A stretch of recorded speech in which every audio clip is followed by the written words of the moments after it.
Quem achou, diga amém.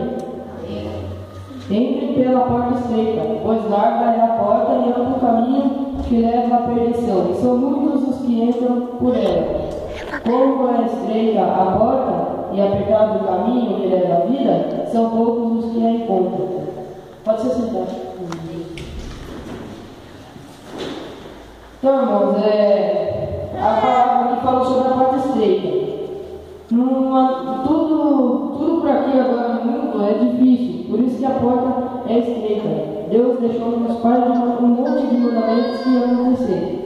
E agora está acontecendo, porque a porta está ficando estreitinha.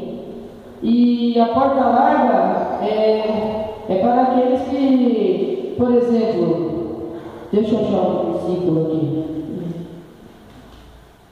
Os irmãos quiserem achar também, pode. É 1 Coríntios 6.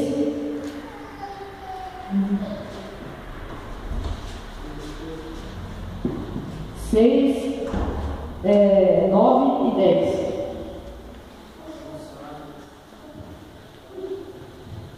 Quem achou, pode ler em nome de Jesus.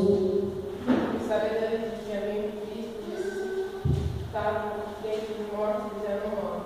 A morte já não tem domínio sobre ele. Pois quanto a ter morrido uma vez para sempre, morreu o pecado, mas sim quando viver, vive para Deus.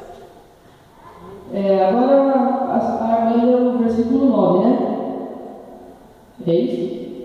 9 e 10. E obrigado.